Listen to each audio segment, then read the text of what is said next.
Okay. Good morning, comments. Oh, is it morning? It is morning. It is I, Xenius, your potentially favorite space elf, and I am here in the middle of the night because I can't sleep. And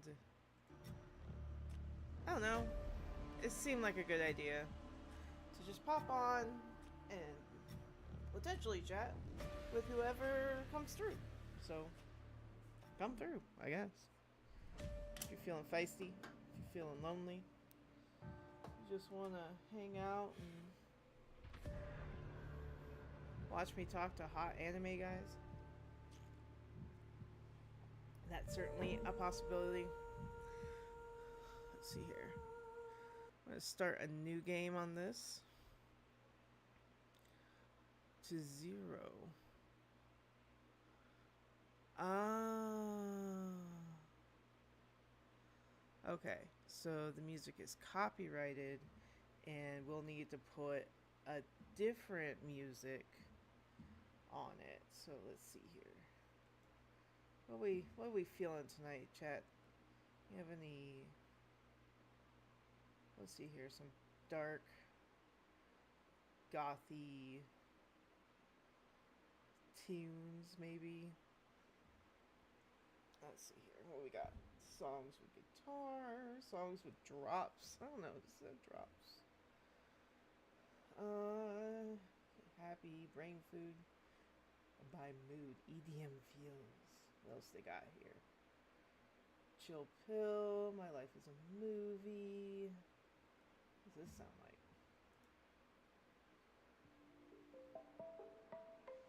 Also,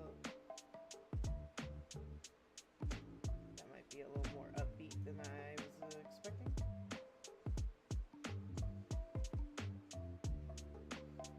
Wanderlust. What's this? This could be okay. Lost Ark Inspired. Game and Chill. Lo-Fi. This isn't so bad, but I don't think it fits the vibe. It's all about the vibe, chat.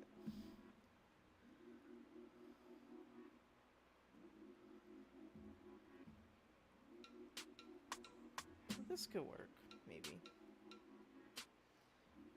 I don't know if you guys can hear that. I think it should be going. Yeah, that's going. Older audience, contains mature content. Okay. Player discretion is advised, chat. Hopefully, comments, you are old enough to consume visual novels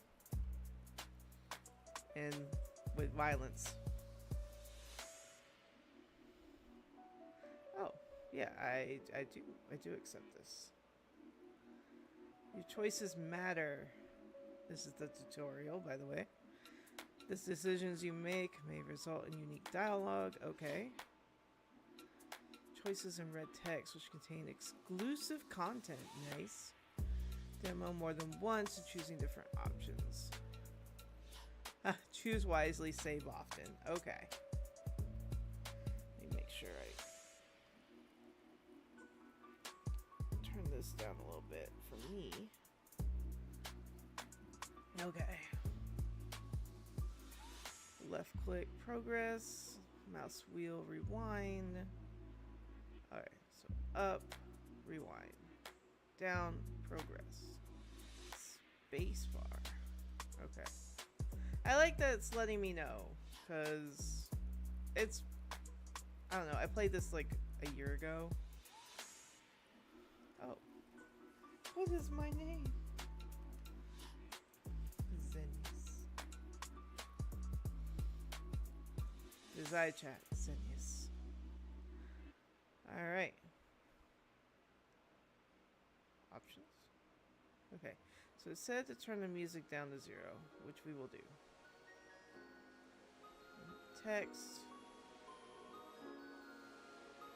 That's fine. Basic. Everything else is good. Okay. Choose your pronouns. Where?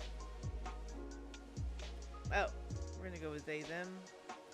Because these are my pronouns, in case you were wondering. Well, it's these, them, but they, them is also acceptable. Okay. I guess we're getting into it. This world began to unravel long before you were born. Is this the right music? It's gonna have to be.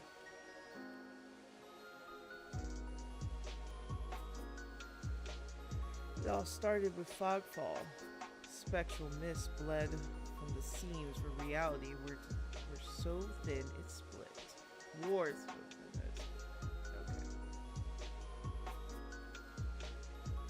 And from that fog emerged monsters, inhuman beings with unnatural powers. Some possessed language and intellect, others were mindless beasts driven by little more than bloodshed. As unrest spread and cities fell, humans cowered in fear while monsters thrived amid the chaos. And then there's you. That's me. Or us. Technically, it would be us. You don't know what you are, but one terrible truth is certain. You were born cursed. Okay, it's just red. With hands that alter the minds of those you touch. Choose your backstory. Okay, what is our backstory? The unnamed, a fallen oracle. You were raised as an oracle in a remote temple. The priests claimed your touch bestowed enlightenment, but a visiting mage revealed your curse for what it was. Spurred on by the mage's word, you fled in search of the cenobium. Cenobium? Yeah, cenobium. You regularly experience unnatural premonitions that rattle your body and soul. An innate sixth sense gives you a heightened awareness of hidden supernatural presences. The exile, a solitary survivor.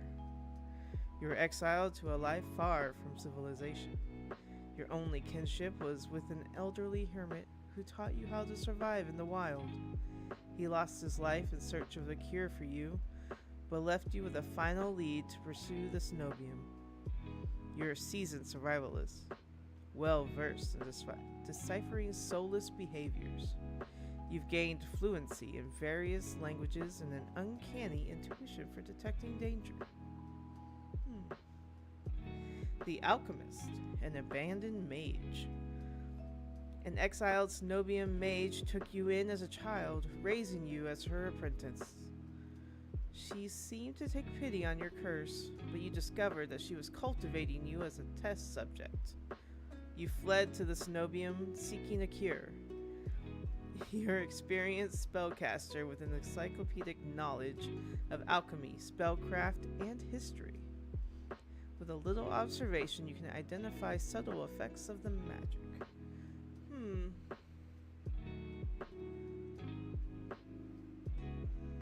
I think this one? Maybe exile? I don't know how much it matters. Let's see here. Do we want premonitions? We want to have, well, you know, fluency in language is nice. Would be spellcaster.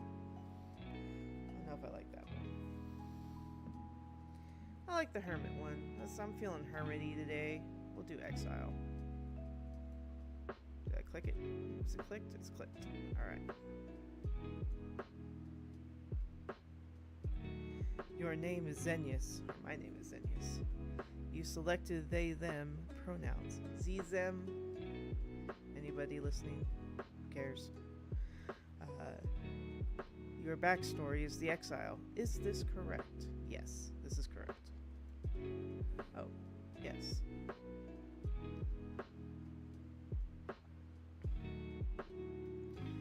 The wasteland stretches as far as the eye can see. There's nothing out here but death, the ever-present stench of decay, and countless sun-bleached bones cast like seeds across the barren land. I could say death doesn't scare me, but honestly, I'm desperate. It's been 2 weeks since I joined a caravan bound across the wastes. Finding a group that would accept me was a trial in itself. I can hide my hands and deflect probing questions, but sooner or later, people always suspect something strange about me. As rations grew sparse and canteens ran dry, tensions rose. Despair began to set in until I saw it. Whoa. Iridia. Iridia? No. Iridia. We're gonna go that way. This city of knowledge, one of the last bastions of humanity left in the world, and home to the famous academy called the Snobium. Jim! It's Pikachu? God damn it. What? Pikachu? What do you mean, bro? I feel like I missed something. Is Pikachu the exile? It's not Pikachu. No. Maybe? It could be. If you want it to be Pikachu, we can roll with that.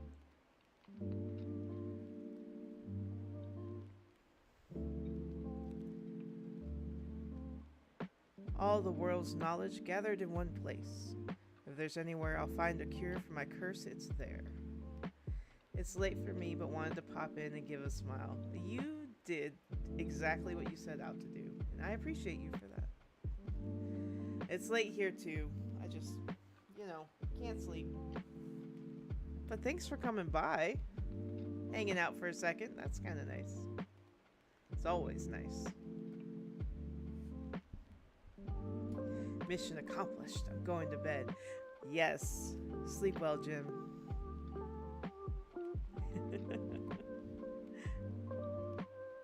Sweet dreams, all that. Okay. It's there. Yes. Okay. Iridia. This is where we are.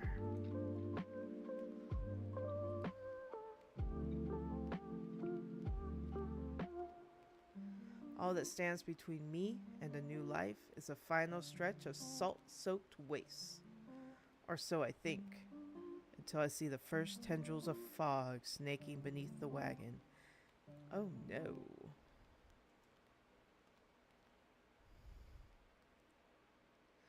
Hushed voice. Is this fogfall? Can I save? Let me save this. Yeah.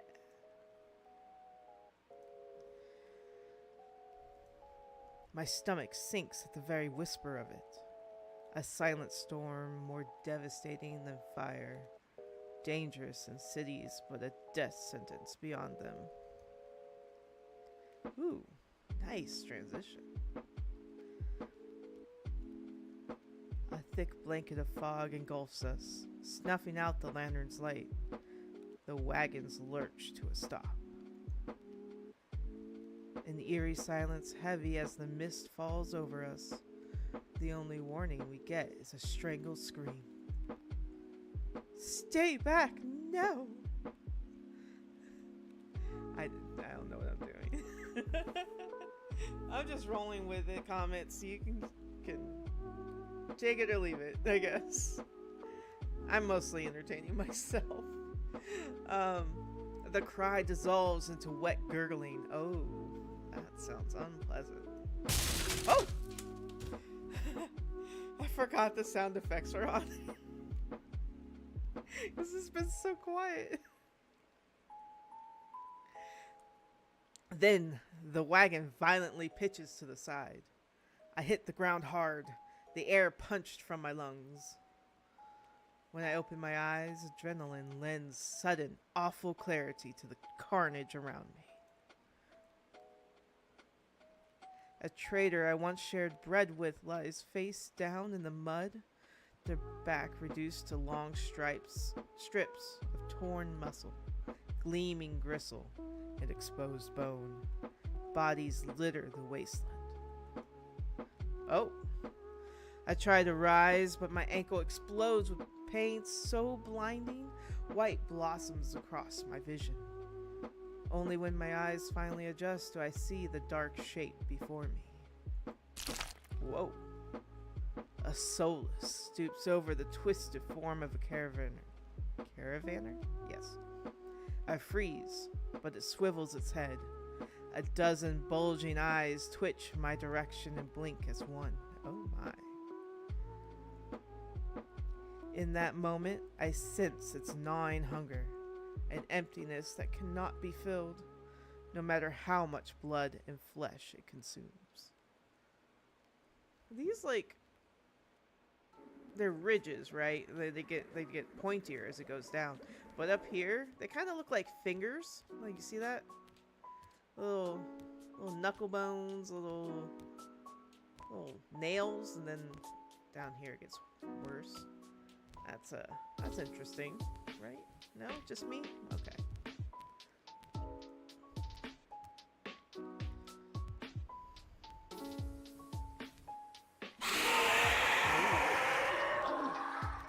The soulless lets out an ear-splitting shriek and charges at me. I instinctively duck to the side and the beast barrels past, vanishing into the mist. A horse screams in the distance. I need to move now. If the soulless finds another victim, it won't be focused on me. At least, not right away. Do we run for the city or do we head towards the wagon?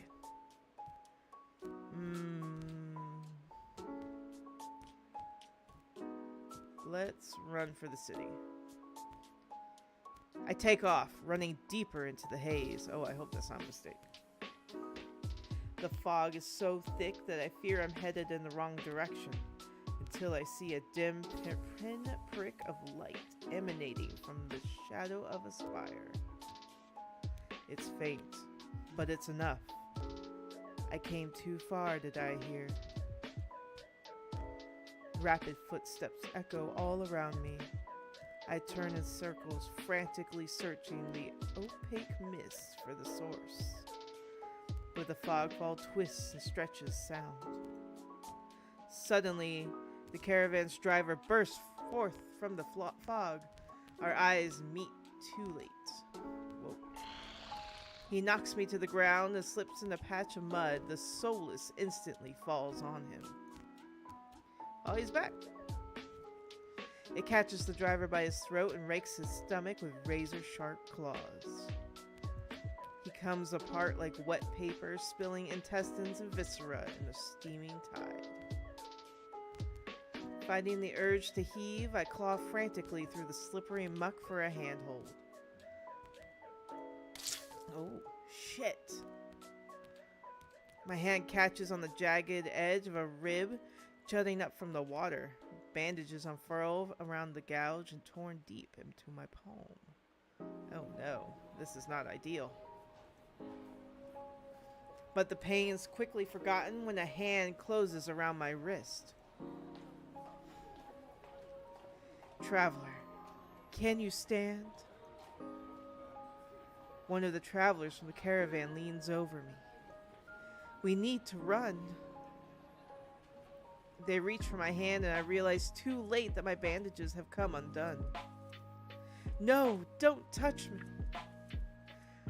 The sensation of their thumb brushing the back of my hand sends a shiver down my spine. All it takes is one touch, and in the space of a breath, my curse takes hold. Their lips peel back into a deranged grin. Whoa. Oh. I'm not doing that. He's laughing maniacally and I cannot. No. I've seen this face countless times before. This is my curse. Madness of my own making. Their grip on my hand tightens until pain radiates from my knuckles. Let me go. Suddenly, clammy hands crush my throat, choking off my breath. Die! Oh, damn. Ow. Sorry, I hit the microphone. Spit bubbles at the corners of their mouth and flecks on my face. Ooh, that's a word that's not used often. The edges of my vision darken as my lungs shriek for air. We scream for help or fight them off? We're gonna fight them off. My nails gouge deep in the traveler's wrist, but no matter how much blood I draw, they don't flinch. Well, nope. The more I struggle, the tighter their grip grows. My pulse hammers in my ears, slowing with each thudding beat. This can't be happening. I'm going to die. And not because of the fogfall or the soulless, but because of my curse. Tears sting my eyes. No, no, no, not here, not like this. But then their hands drop from my neck, leaving me wheezing for air. My lungs burn with each ragged cough. My vision clears and the traveler's face takes shape, hovering inches from mine, lips still split in that macabre smile, even as blood seeps between their teeth. Oh. They give one last shuddering breath and slump over, the claws hooked through their stomach. Oh no. The soulless shoves the body aside, its glowing eyes narrow as though grinning. All of them?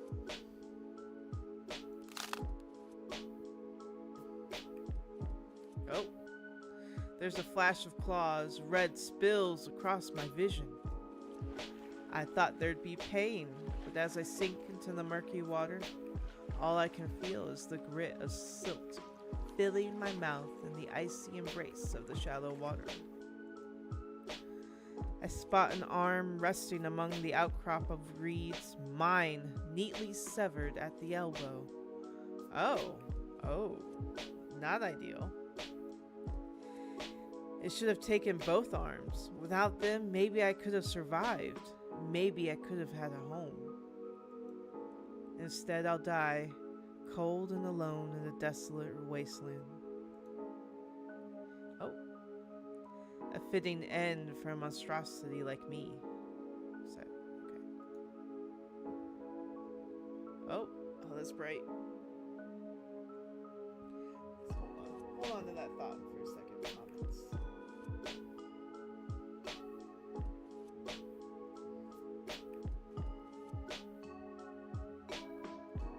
Let's see here.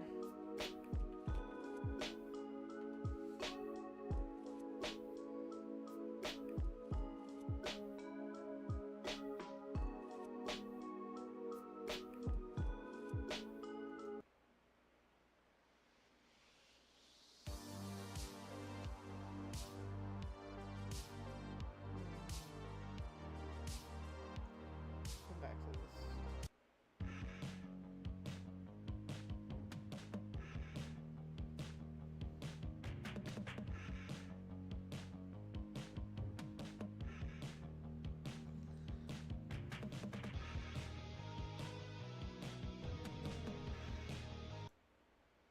Yeah, this is better.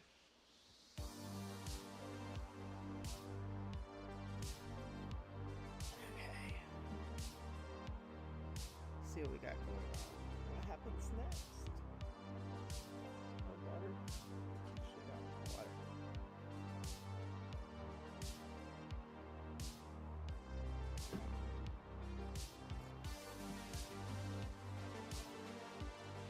If this is death, it's not as bad as I feared. The cold is gone, as is the choking stench of bog water. I could drift forever, cocooned in oblivion, until all thought and sensation vanished. No curse, nobody howling at me in madness and terror, nothing at all. The thought has a terrible appeal to it. But I take a reflexive breath and air pours into my lungs, then out again in a ragged gasp. Yeah. Actually, I don't know. What is that sound supposed to be? If you know, send me a gift. Feeling comes flooding back. Warm cloth on my bare skin, a firm surface, but underneath me, a strange tang of sulfur in the air. Do not be afraid.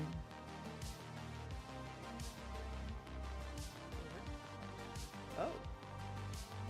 I twist my head toward the voice. Tears flood my bleary eyes at the bright glow of lamplight. Try not to move. The voice is calm, steady, and commanding. But more importantly, it's a stranger's voice. One thought cuts through my mental fog. I had no idea who this is, and I'm completely at their mercy. Stay away from me.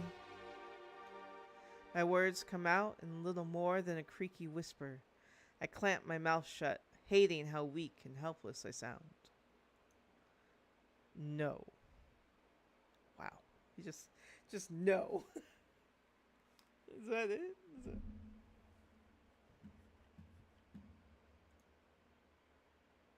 You gonna change tracks for me, bud? What's going on here?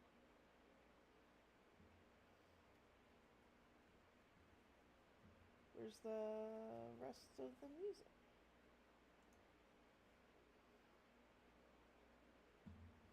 Yeah. Synthwave leather joystick. No, we just played that.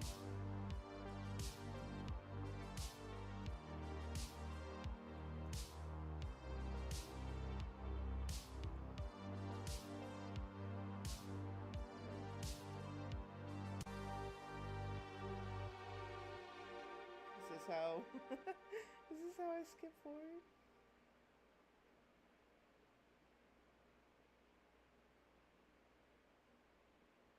You're only gonna play the one song? Got a whole thing happening here. There we go.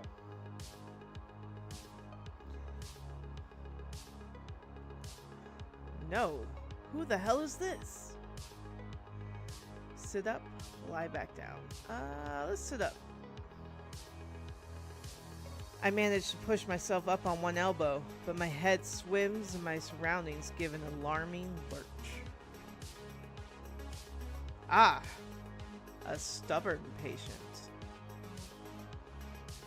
I don't have the strength to dignify that with a response. Instead, I pull the sheet up higher and wipe my eyes until my vision clears. The stranger towers over my prone form. Warm light limbs his pristine medical coat. Is this a medical coat? Alright then. I instinctively shrink back, and that's when I realize that I'm completely naked, except for a thin linen sheet. Naked, lying on a low cot with a pair of sharp golden eyes watching my every move. The man's gaze flickers to my exposed, unbandaged hands. I plunge my hands under the sheet, though it's too late. He must have noticed what they look like. Wait, hands as in plural? Question mark? So I'm pretty sure we lost a hand. I could be wrong, but I could have sworn that that was true.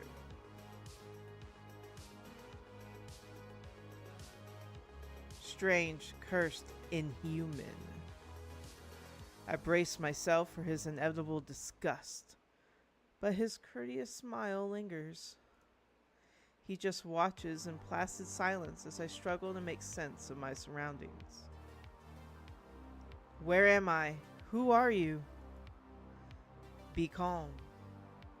You are safe here. Whoever this is, he clearly has no idea who or what I am. I suppose the old hermit protected me as best he could, but that time was short-lived, a lonely reprieve shattered by his death. I've never felt safe anywhere, or with anyone since. I scowl, pulling the sheet protectively around myself. Where are my clothes? The man's golden eyes narrow slightly. A sharp sigh rustles the papers in his hands. I see you are not to be dissuaded. Your clothes were torn to shreds when I found you, but I procured replacements. That was nice of him. With a soft creak, he rises from his chair, giving me a better view of my surroundings. This looks like a medical clinic. Bottles of silvery alchemical concoctions line the counters in neat rows. The air makes my nose twitch, a faint whiff of smoke and something distinctly metallic. The doctor produces a large, dense bundle of cloth, which he sets at the foot of my cot. He's easily a head taller than most, and I have to crane my neck to look at him. We'll be nice, I guess. Polite. Thank you. I should be polite if I can. Especially since I don't know who this is, what he can do, or what he wants with me. Thank you. You are very welcome.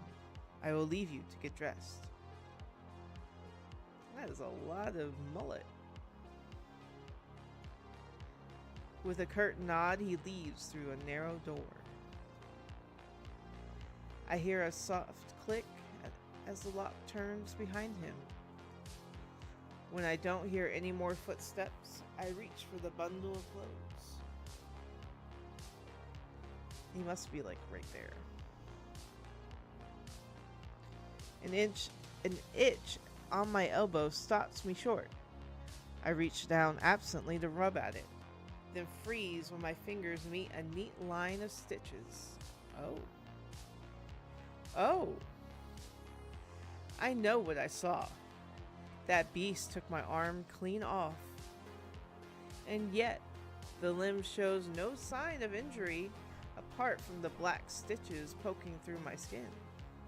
I gingerly flex my fingers, feeling my heart race at the sensation. This is impossible. I should be dead, or at the very least, gasping out my last breath. I squeeze my eyes shut, waiting for the pleasant dream to unravel, to wake up and find myself bleeding out in the swamp. But nothing happens. The seconds tick by, and my arm remains resolutely healed, my surroundings pristine and quiet. Well, that's nice, I guess. In numb disbelief, I grab the replacement clothes and begin stiffly pulling them on. They're thicker and warmer than mine were, bundled with a black woolen cloak. Oh, even a cloak? That's nice. But there's one thing still missing, my bandages. The doctor didn't leave me with any, though I know he saw my hands. I slide off the bed and take a few unsteady steps towards one of the drawers. If this is indeed a doctor's clinic, there must be bandages somewhere. Why not get gloves?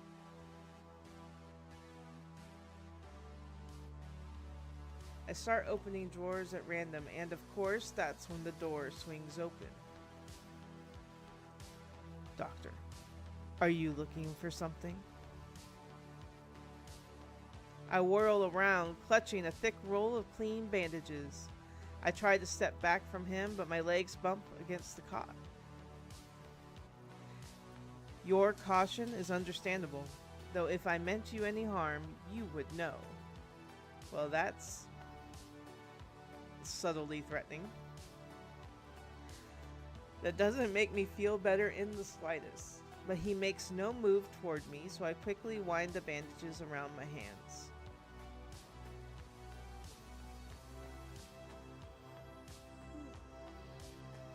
The glowing scars and mottled skin disappear under a layer of clean white cotton. Nice. May I ask why you need additional bandages? I can help if you tell me what ails you. He looks pretty surprised. I doubt it. Traveling to Iridia was a gamble born of desperation rather than hope. Nothing has come close to curing my curse. And yet, my left arm twitches. The arm that was severed before my very eyes. The doctor's unblinking gaze follows my every move. It's clear he won't drop this without some sort of answer. The bandages protect me, and they warn others to stay away. I've tried every way of covering my hands, and this works best. Most people avoid touching me as soon as they see the bandages. Ah, yes, I get that. Like, if they were gloves, people wouldn't really notice. I mean, nowadays people notice. But if it were bandages,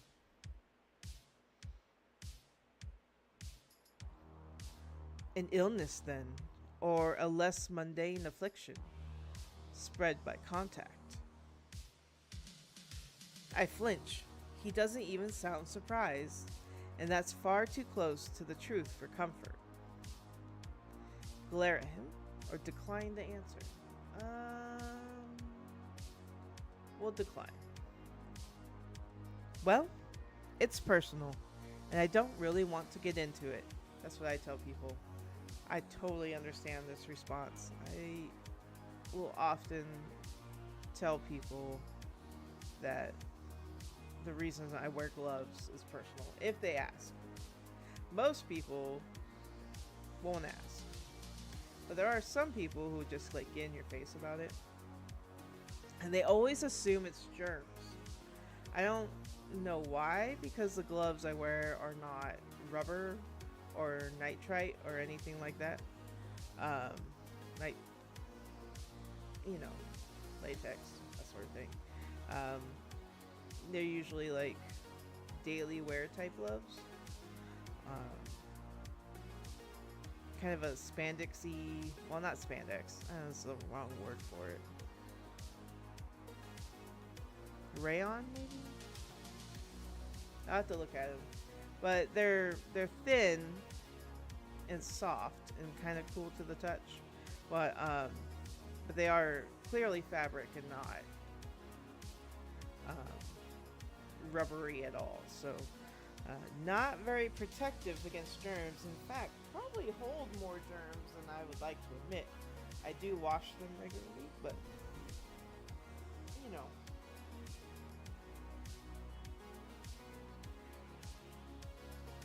Like, I really probably should watch them more, honestly.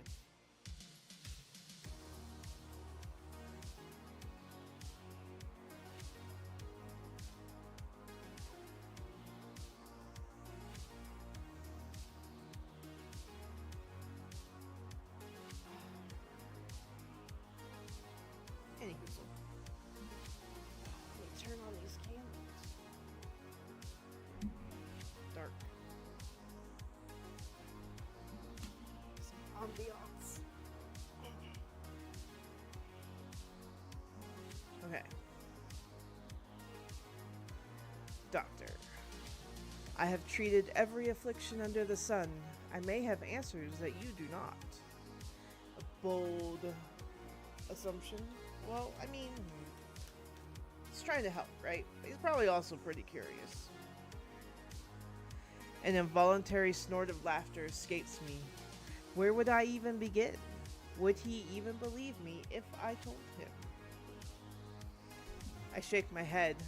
I need to know more about this doctor before he figures me out. Who are you? You may call me Kuros. Curos? Curos. Yeah, Curos. And where exactly am I? Iridia, which I assume was your caravan's destination. I can think of nowhere else for a group of travelers to go. Iridia, so I made it to the City of Knowledge after all. I should feel relieved, but all I can manage is a vague sense of increasing unease. How did I end up here? I brought you to my clinic, of course. You were the only survivor from the caravan, barely clinging to life. You needed immediate treatment. Oh. Which you provided? Yes. Short, to the point. He says it so simply, as if I'm a small child and he's explaining basic addition to me. I frown and flex my fingers on my recently healed arm. Aside from being a bit stiff, it feels fine. Thoroughly attached to me. You're saying that you stitched my arm back on. Pardon? A soulless attacked the caravan. It ripped everyone to shreds. It tore my arm clean off. But when I woke up here, healing such a mortal wound should be impossible. Either this man is lying or in possession of power beyond that of mortals.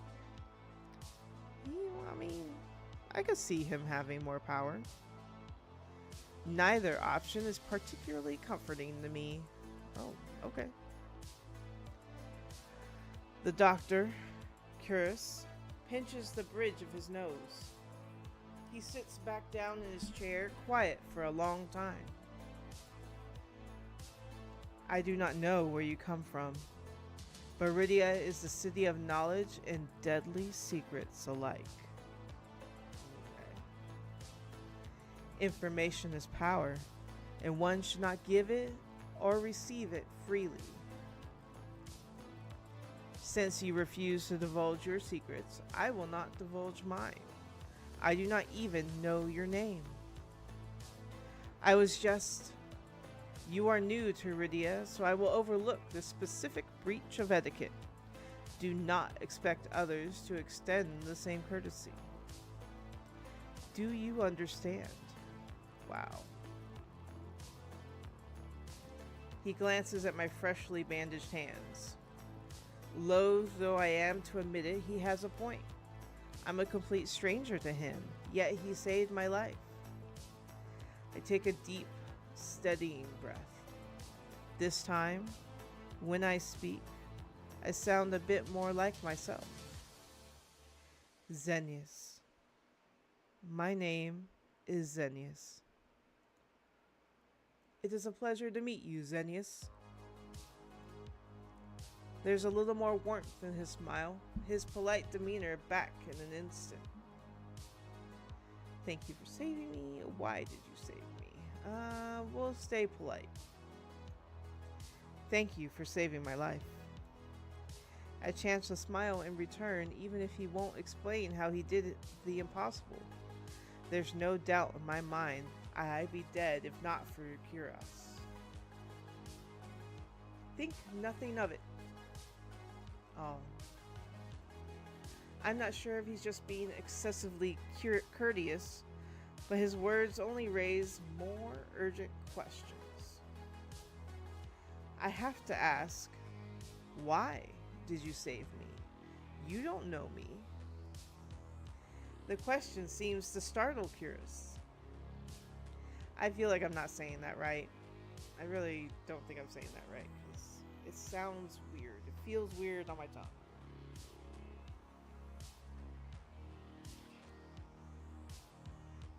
Sorry, my nose is a little stuffed up.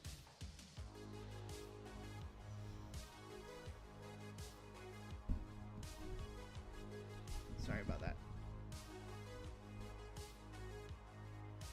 Got a little bleed over here? Okay.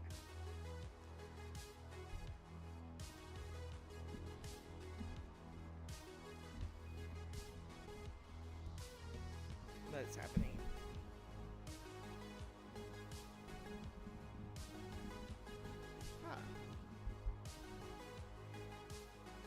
still muted.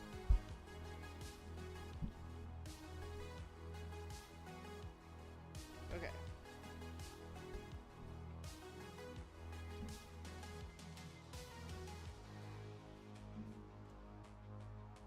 I could hardly leave you to die in the wastes. Assisting those in need is the very essence of a doctor's duty. I've never met a doctor who also handed out free clothes. My fingers find the edge of the cloak. There's a subtle but delicately embroidered pattern around the hem. I try not to think about what price Kuros might demand for such well-made clothes. No, I suppose not. Forgive my presumption. I rarely come across such a fascinating patient. I blink. What did he just say? I simply meant that few would cling to life so resolutely, or brave such a perilous journey to Iridia. I could not help but being curious about you, Xenius. His voice dips to a soft murmur, and he abruptly looks away from me. You're pretty curious yourself. I don't know what to say to that. We'll give it back to him. You're pretty curious yourself. Am I? So that face says to me, am I? Well, I haven't forgotten about my arm. I wiggle my intact fingers at him. Clearly not. But you haven't asked me for any payment either. I require none from you. Travelers do not have an abundance of coin, and leaving you destitute in a strange place would be unethical. Wow, I guess that's fair. I fall silent, unsure of what to say. Nobody would help a horror like me for free. There has to be some kind of catch, or trick, right? Whoa. A loud knock at the door stops our conversation cold and spares me from having to say anything else. Duty calls. Unfortunately, you are not my only patient today. The knocking grows more insistent, and Kuros lets out a tired sigh. Please wait. Though he says it quietly, the clamor on the other side of the door abruptly stops. Do you need anything before you leave, Xenius? Oh. Between the soulless attack and my miraculous survival, I'd almost forgotten why I came to Iridia in the first place. I need directions to the Cenobium. The Cenobium? The look on his face is downright chilling. He pauses, choosing his words with cold deliberation when he speaks again. Whatever you seek, it is very unlikely you will find it there. The Cenobian's gates open for precious few visitors, and even if they opened for you, you would not like what you found inside. My heart sinks. Is he saying that I came all this way for nothing? Risked life and limb for nothing? No, that can't be. I've only just arrived. Iridia is the largest city still standing. There has to be a cure for me here. Then if not the Cenobium, where would you suggest? Do you know anyone else in Iridia? I shake my head. Then I suggest a local guide. Head to the Wet Wick and ask for Leander, the leader of the Anderstone. Excuse me? The Wet what? The Wet Wick. He sounds deeply unamused. deeply unamused. Okay. That's fair.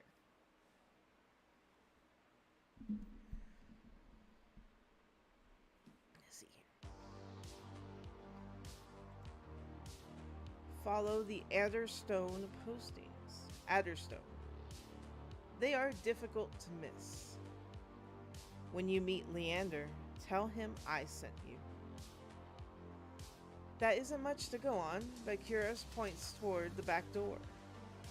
You will be safe so long as you do not draw attention to yourself. That's easier said than done. I've always been a magnet for the worst sort of attention. If you require my assistance, you may return whenever you wish. And that's nice of him. Though he's smiling, there's a note of finality in his voice. Resigned to my dismissal, I slip out the back door. Oh, barking. I find myself standing in a narrow and rather gloomy alley. I pull the new cloak up over my nose, stepping over the contents of empty chamber pots. Something weighs heavily inside one of the cloak's pockets. My coin purse. Every last coin that I'd scraped together for the journey to Iridia is still inside. The purse doesn't even look like it was open. There were so few coins to begin with, they probably weren't worth stealing. I glanced back at the clinic's closed door. Curious didn't take any payment. He didn't even ask for a future favor. But he also said in Iridia, secrets are power. Does he expect me to give up mine at some point? That's not exactly a comforting thought. Still, no matter why he did it, Curious gives me a second chance and a lead on where I might find help.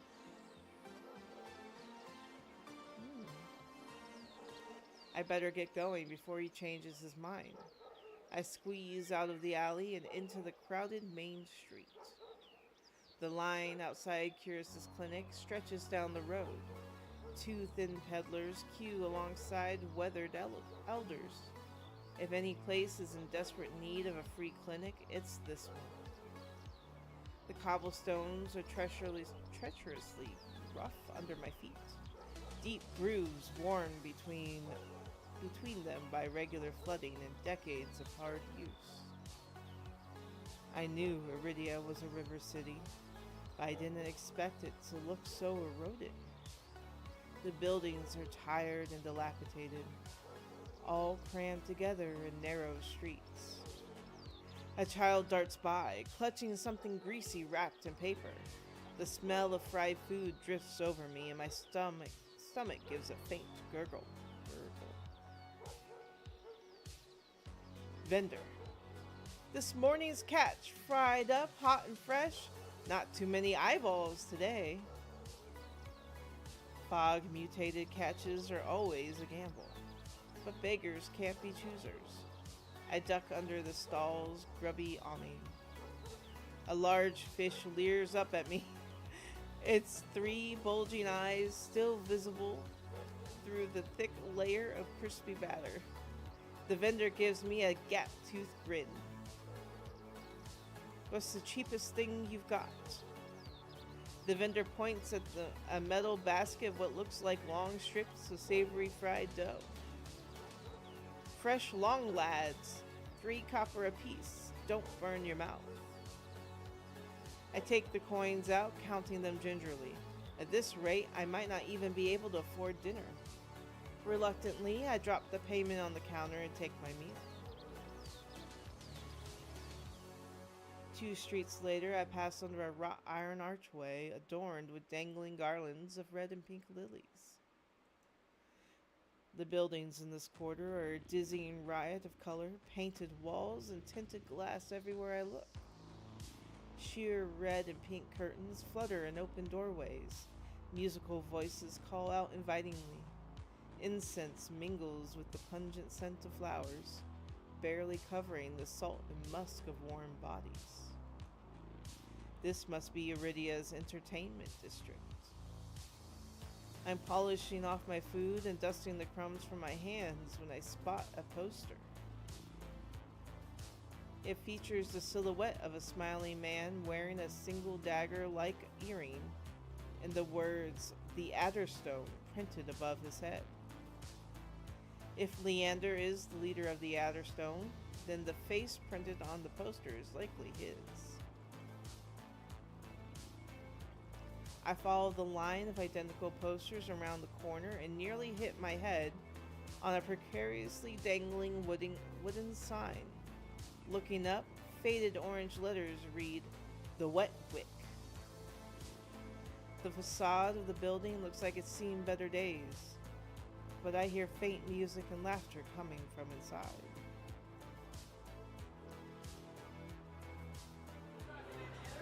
Oh, nice. It's not even midday, yet the wick is packed.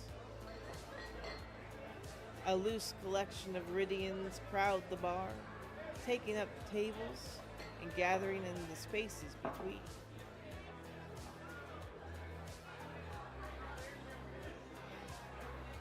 They speak amongst each other in hushed voices, their faces drawn and grave.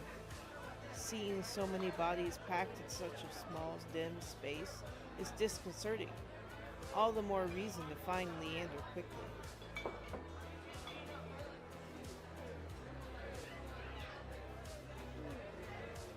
Excuse me. A cursory glance doesn't turn up anyone with a dagger-shaped earring, and I'm considering searching the bar when a loud voice carries across the room. Now, I'm no prior or curator. I'm not much for paperwork or pencil pushing. And honestly, I don't even think those robes come in my size. I crane my neck, but the crowd is too dense for me to see the speaker. Gather round. I want to show you all something. There's no time to move out of the way. The audience surges towards the center of the room in a sudden torrent. I'm caught and swept along with them. Hey! The clatter of falling chairs and tables being shoved aside drowns out my complaints. I thrash and throw my elbows as heavy bodies press into mine. Oh, that sounds like a nightmare. My hip knocks into a table. I grip it, holding on tight to steady myself, but the crowd has stilled. A pair of gilded boots stride across the tabletop. Oh. If you want nothing but guidelines and practical policies and needless bureaucracy, you know where to go. I drag my eyes upward. A man towers on the table in front of me, arms spread as he addresses his rapt audience. But I'm not going to wait for word from on high.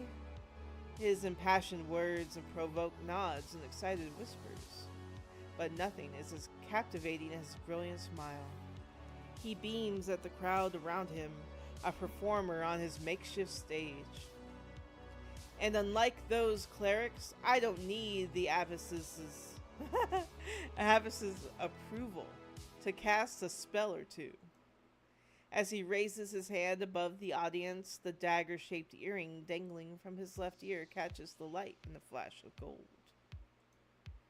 It seems I found Leander.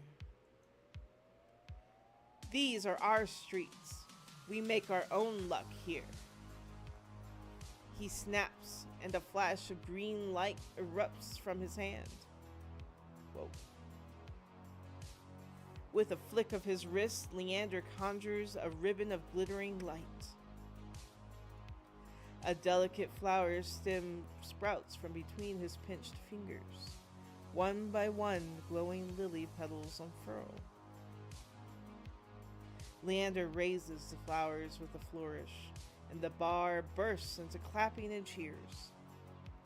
A magic demonstration was the last thing I expected from a place called the Wet Wick. Leander plucks the shimmering flowers out of the air and turns in a slow circle. Now, who could use some good luck? Eager onlookers scoot closer to the table, but Leander's cool green eyes slide right over them and lock on me instead.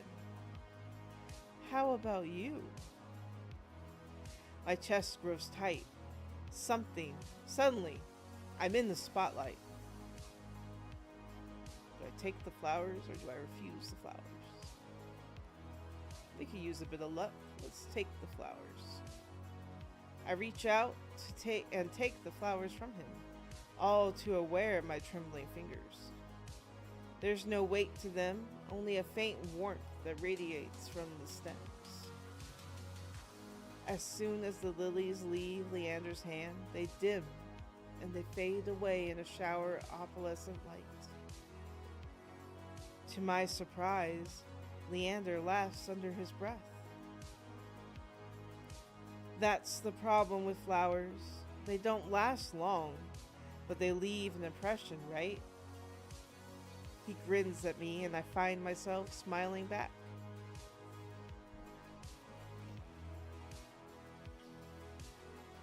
Leander steps off the table, dropping among the excited crowd with a clink. All right, show's over. Back to work, everyone. The audience disperses and Leander heads toward the bar. Now's my chance. I start after him only to find myself face to face with one of his followers. Where do you think you're going? I need to talk to Leander. You and half of Lowtown. Leander's busy right now. Adderstone business. Come back tonight. After the moment we shared, surely Leander could spare a word. But the follower crosses her arms unmoved. I glance over her shoulder, hoping to catch a glimpse of Leander. As though sensing my gaze, he looks up, and for a moment our eyes lock. Then Leander turns away to murmur something to the group gathered around him. The follower moves to block my view. You hear me? I'm not looking for trouble. This doctor, curious, said I should find Leander. She's interrupted by a hand resting on her shoulder.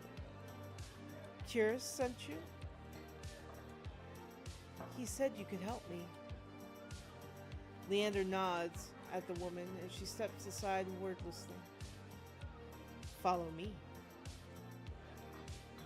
He leads me to the crowded bar. There's so little room that his broad shoulders press against mine. I tense, but he doesn't seem to mind at all. Sorry about that.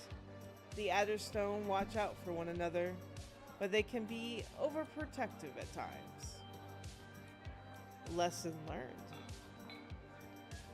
Leander flashes me a broad grin.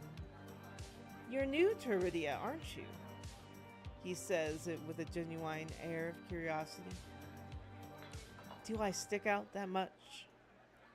No. But I'm certain I'd remember seeing a face as lovely as yours around Lowtown. My eyes drop to the polished countertop. I'm not used to flattery, and being this close makes eye contact difficult. As if on cue, the bartender approaches us. What'll it be? Surprise me and add anything my friend wants to my tab. Water. Water's fine. While the bartender leaves to fix our drinks, Leander leans his elbows on the counter. His sleeves ride up, revealing a long, raised scar. I catch myself following its winding path across his forearm. Leander's eyes wander over me in return.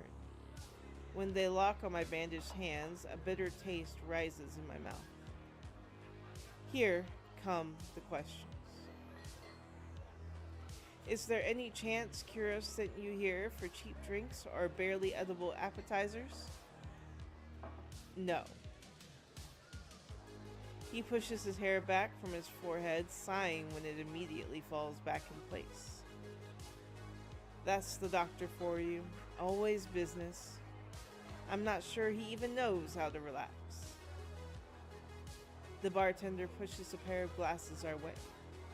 I don't realize how thirsty I am until the cool water touches my lips. Beside me, Leander takes a deep swig from his glass. So, how can I help you? I need to get to the Cenobian. As soon as the word Cenobian leaves my mouth, the group standing nearby falls silent. From the wary looks thrown my way, it's clear I've broken some taboo. Ah, it had to be the Cenobian. Leander pushes away from the counter. Let's continue this conversation outside. I rise to follow him. Oh, there we go. Change of scenery. Leander leads me into an alleyway tucked behind the wet wick. Layers upon layers of frayed and faded Adderstone posters plaster the walls. Seeing them side by side, the resemblance between Leander and his printed likeness is impressive, if abstract. Curious didn't send you here to ask for a personal escort to the Cenobium, did he? From his tone, he already knows the answer. No. He suggested that I reconsider. Yet here you are, asking about the guide anyway. He looks at me expectantly. I don't want to tell him about my curse. The less people know about my monstrous capabilities, the better. Thankfully, Leander takes my reluctant silence as an answer. Are you aware of Iridia's particular currency? Information's worth its weight in gold here. I don't much care for outdated traditions, so I'll be completely honest. The Cenobium won't help you. They're more likely to torture you than lend you a hand. But the Cenobium's supposed to be a place of learning, a sanctuary. Sanctuary. The Cenobium has always been heralded as the last bastion of human knowledge, a shining beacon of hope in a fading world. If any place held answers, it would be the Cenobium. That's why I came here. Leander nods patiently. You're not the first person to fall for their propaganda. I grew up idolizing the Cenobium. I wanted nothing more than to join their ranks, to learn magic from the best, to make a real difference. I was young and blinded by the legends and legacy. I was so damn naive. He shakes his head. All it took was one trip here to Lowtown to show me the truth. Unless you've got a heavy purse or high-born blood, the Cenobian doesn't give a damn. They'll never open their gates for the ones who need help the most. Then it's all a lie? Things that seem too good to be true are often just that. It's such a simple statement, and yet it leaves me reeling. Leander watches me as though weighing something in his mind. But that doesn't mean you're hopeless, far from it. I founded the Adderstone to help people like you. We settle disputes, slay feral soulless, hell, we've even been known to patch a leaky roof or two. Whatever troubles you, we can help, free of charge. I'm shaking my head before he's even finished his speech. My patience is wearing dangerously thin. I appreciate the offer, but my problem can't be solved by a group of good Samaritans. To my chagrin, Leander doesn't look remotely surprised. Then you're looking for help with something serious, something not even Curious could crack. It must be a truly remarkable problem if you came all the way to Iridia searching for help. Tell me, how can I help you? Leander may not work for the Cenobium, but he is a mage. A powerful one if his demonstration earlier is any indication. Indecision gnaws at me. I don't know if I can trust him, but it's not like I have any alternatives. I hate to admit it, but this might be my only path forward. My confession comes out in a strained whisper. I'm cured. I'm cursed. I'm cured. I'm cursed. He looks me up and down, taking in my face and my eyes and finally my hands. Is that why you bandage your hands? My touch is dangerous. It changes people, hurts them. Before I even finish, Leander pulls his left glove off. He flexes his fingers and grins. All right, let's see it. As he offers me his hand, a prismatic flash of magic ripples across his palm. I'm already shrinking backwards. I can't. I don't care how confident Leander is. I won't allow myself to hurt him, to see his face unrecognizably warped. I don't want to hurt you. I'll be fine, trust me. I've seen enough curses and hexes to last me 2 lifetimes. But I'm still standing. Do you really think Curus would send you here if I couldn't handle it? How should I know? I only met him today. I'm twice as good as any Cenobian mage. If anyone can help you, it's me. You don't know what you're asking me. I'm asking you to trust me. I looked from Leander's outstretched hand to his confident smile. Then I began unwinding the bandages from my hand. If you lose control, don't say I didn't warn you. You can tie me up first if it makes you feel better. His attempt at levity does little to comfort me. With each joint I expose, I grow increasingly certain that this is a terrible idea. But if he's bothered by how my hand looks, he doesn't show it. All right, deep breath on my count. My fingers hover shakily over Leander's palm. 3, 2, 1. I tap his palm once, as quickly as possible. It's barely more than a brush, but that's all it ever takes. Heart racing, my eyes dart to his face, but Leander only smiles gently. See? It can't be. When I reach for his palm again, Leander catches my wrist before I can pull back. I told you, there's nothing to worry about. He trails off when my thumb grazes the soft skin of his inner wrist. I search Leander's face for traces of madness, but his eyes remain clear, a clear, soft green.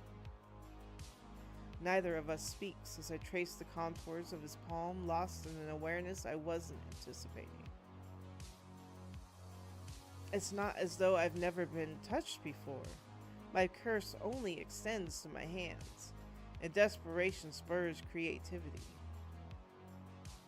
But all that pales in comparison to this.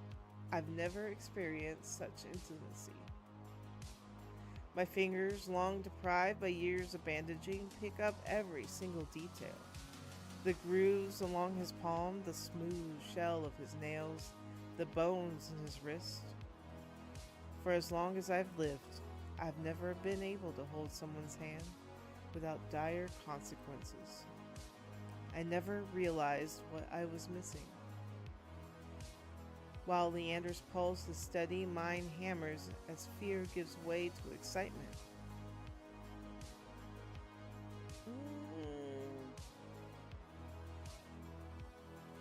We'll keep going. My hand glides over Leander's wrist, up his arm where smooth skin abruptly gives way to a raised scar. It matches the one that runs from his collar to a cheekbone. Could it be the same wound? When I glance at Leander's face, his lips part as he considers his words. Am I the first person you've been able to touch like this? My hand goes still on his arm. So far. Then is it everything you wanted? When I nod, Leander turns my hand to his to inspect the gleaming fissures crisscrossing my knuckles. There's no revulsion in his face, no fear. He looks up at me and grins. It's not every day I meet someone as enticing as gold. He winks and lets me go. I draw my hand back and take a steadying breath. My head feels like it's stuffed with cotton.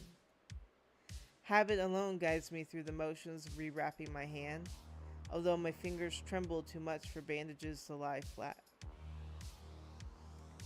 I can't believe that worked. I've really forgotten my manners. May I ask your name? I'm Xenius. Xenius. This curse of yours is unlike anything I've ever seen before. Oh, that's reassuring. I can tell you're careful, but it's best you kept this between us. Are you staying in Lowtown? I pause. Room and board was something I'd yet to consider. I don't know. Let's get you properly settled then.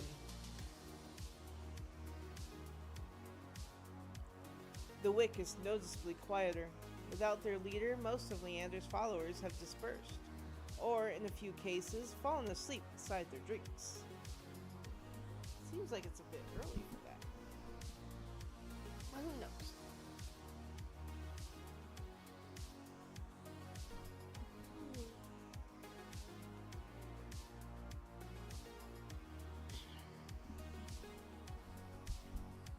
Yeah, I should have gotten a drink before I sat down.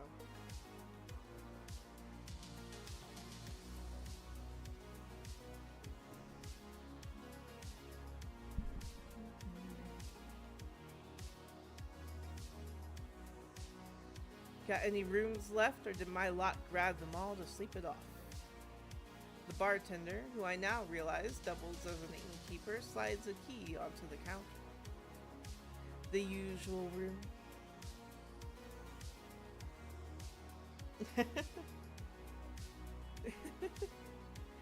Leander's laugh sounds slightly strange. No, not today. This is just for my friend Xenius.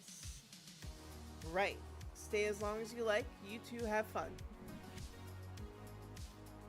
Have fun? Leander clears his throat, then holds the key out to me. I hesitate. My coin purse barely holds enough for a day's worth of meals, let alone a room. How much do I owe you? Nothing. My treat, since you shared your secret. Food, drink, a warm bed, anything you need. Carefully, I take the key from him. It's small but heavy in my palm. I never expected to have a warm bed in Iridia, let alone free meals.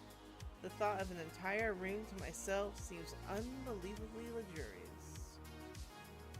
Thank you. Iridia is twice as dangerous as it is wondrous. Be careful out there.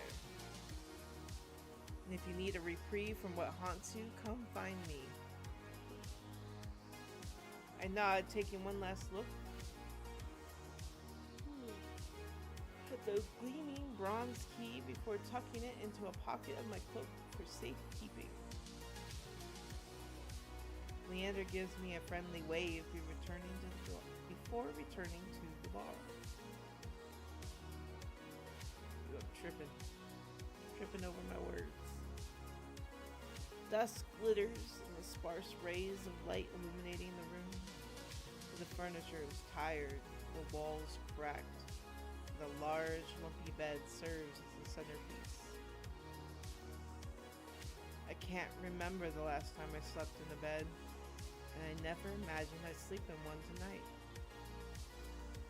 When I collapse in the bed, the springs let out shrill squeaks. Finally, I can allow myself to rest. My eyes fall shut before long.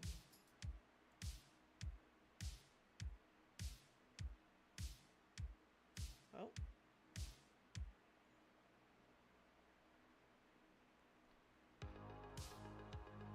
Okay. I think I am going to call it there for now, for this impromptu stream. I appreciate you all hanging out with me tonight, and we'll see you. I mean, it's not tonight, then tomorrow, sometime this week. I hope everyone sleeps well, and if you're starting the day,